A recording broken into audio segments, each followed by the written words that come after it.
गुजरात के बड़ौदरा में सांथली गांव में रक्षा मंत्री राजनाथ सिंह ने पंडित जवाहरलाल नेहरू का जिक्र किया। उन्होंने सरदार वल्लभ भाई पटेल की 150वीं जयंती के मौके पर मनाने के मौके पर एक मार्च का हिस्सा बने थे वो और एक सभा को संबोधित कर रहे थे। इस दौरान राजनाथ सिंह ने कहा कि देश के पहले प्रधानमंत्री जवाहरलाल नेहरू पब्लिक फंड का इस्तेमाल करके बाबरी मस्जिद बनाना चाहते थे। राजनाथ सिंह के इस बयान पर विपक्ष ने पलटवार किया है। समाजवादी पार्टी से लेकर कांग्रेस की तरफ से निशाना साधा जा रहा है।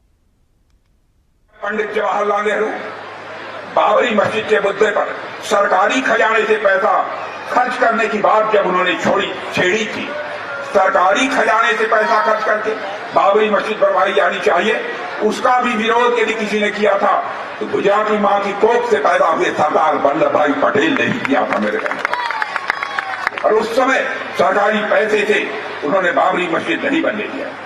फिर नेहरू जी ने सोमनाथ मंदिर के पुनर्निर्माण का सवाल उठाया। नेहरू जी ने क्या कहा? जब पुनर्निर्माण का सवाल उठाया तो बड़े ही शांत भाव से सरदार ने शांत पर दृढ़ स्वर में इस बात को स्पष्ट किया, सोमनाथ मंदिर का मामला अलग है, वहां 30 लाख रुपए जनता ने दान दिए हैं, एक ट्रस्ट बनाया गया है और इस काम में सरकार का एक कौड़ी भी पैसा खर्च नहीं हुआ है। यह सरदार वल्लभ भाई पटेल ने। ये सब डिस्ट्रैक्शन है, असली मुद्दे हैं, बहुत महत्वपूर्ण मुद्दे हैं जिन पे चर्चा होनी चाहिए, जिन पे बात होनी चाहिए। और ये सब रोज रोज ये कुछ ना कुछ डिस्ट्रैक्शन उठा लेते हैं ताकि हम फिर बयान दें, वो बयान दें, और जो असली मुद्दे हैं पब्लिक के वो उस पर कोई चर्चा ना हो। 60 साल के बाद उस प्रसंग पर बात करना और एक नया शगुफा छोड़ना, जिसने कहा है उसने, और आप सवाल कर रहे हो तो आपने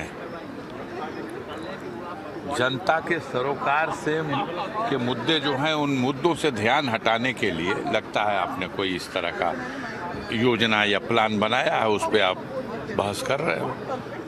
ये जनता के सरोकार का सवाल नहीं है। 60 साल बाद देखिए, मैं यही कहूँगा, देश के रक्षा मंत्री की हैसियत से उन्हें सबसे पहले अग्निवीर की योजना को खत्म करके जो हमारे सेना की जो नौकरी है, जिसका गौरव है, गरिमा है, हमारे नौजवान, मैं समझता हूँ, गौरवान्वित महसूस करते हैं जब फौज की वर्दी पहनते हैं, तो उनकी वर्दी को स्थायी करें। ये 4 साल की वर्दी न पहनाएं। और सदैव नेताजी ने देश के रक्षा मंत्री रहते हुए सैनिकों के हित में काम करके दिखाया है और मैं समझता हूं उस परंपरा को उन्हें आगे बढ़ाना चाहिए। देश के सैनिकों का सम्मान, गौरव, स्वाभिमान बढ़ाना चाहिए, उनकी सुविधाएं बढ़ानी चाहिए, शहादत के बाद जो उन्हें सुविधाएं मिलती है वो बढ़ानी चाहिए। मैंने संसद में भी मांग रखी और आज आपके माध्यम से कहूँगा कि जो हमारे देश के सैनिक शहीद होते हैं, उन शहीदों का जो स्थल होता है, उनका जहाँ अंतिम संस्कार होता है, किसी भी पद्धति, धार्मिक रीति रिवाज से क्यों ना हो, उसको कम से कम शहीद स्थल के तौर पर डेवलप करने के लिए वो बजट का प्रावधान कराएं। ये कराना चाहिए। देखिए राजनाथ जी, अगर भारत के जो सामरिक चुनौतियां हैं उसके ऊपर ध्यान दें तो बेहतर रहेगा।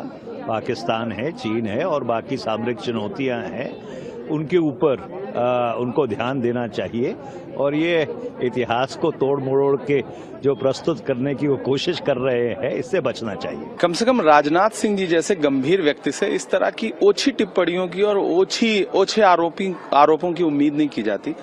पंडित नेहरू इस देश को सजाने संवारने वाले व्यक्ति का नाम है और 10 साल से ज्यादा जिस व्यक्ति ने अंग्रेजों के खिलाफ लड़ाई लड़ते हुए जेल में काटी हो देश की आजादी के लिए, आज उसकी मौत के इतने सालों बाद मतलब मोदी जी आरोप लगाते रहे हैं, वो तो समझ में आता है, उनकी राजनीति का स्तर वही है, लेकिन राजनाथ जी से इस तरह की टिप्पणी की उम्मीद नहीं की जाती। लगता है कि खुद वो पढ़े लिखे व्यक्ति हैं राजनाथ सिंह जी, वो इस तरह का आरोप, इस तरह की बात कर कैसे सकते हैं? मुझे तो हंसी आ रही है।